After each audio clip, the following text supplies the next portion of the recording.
আসসালামু আলাইকুম দর্শক।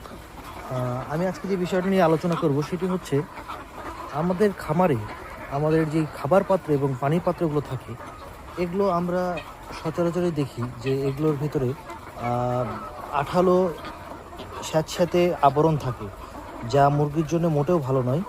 তো আমাদেরকে যেটা করতে হবে যে আমাদেরকে প্রতিনিয়তই আমাদের এই পাত্রগুলোতে চেক করতে হবে, যেহেতু খাবার পাত্র পানির পাত্র কাছাকাছি থাকে, মুরগি খাবার খেলে পানির মধ্যে খাবারগুলো ছিটে পড়ে।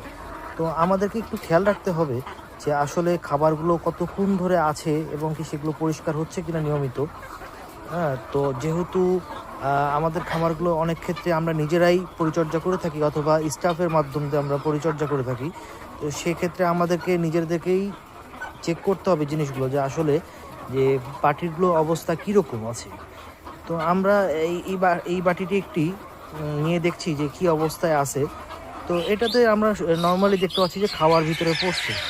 তো খাবার ভিতরে পড়বে এটা স্বাভাবিক, তবে আমাদেরকে খেয়াল রাখতে হবে যে এই খাবার শুধুমাত্র খাবার আছে নাকি হচ্ছে এই বাটির ভিতরে যে স্যাঁতস্যাঁতে আবরণটি, এই আবরণও রয়েছে।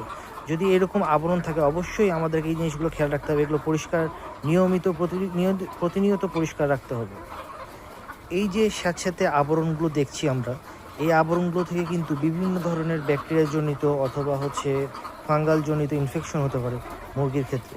তো আমাদের অবশ্যই এই দিকে খেয়াল রাখতে হবে, প্রতিদিন আমাদেরকে বাটি পরিষ্কার রাখতে হবে, পানির পাত্র, আর হচ্ছে চেক করতে হবে যে এই ধরনের আবরণ রয়েছে কিনা।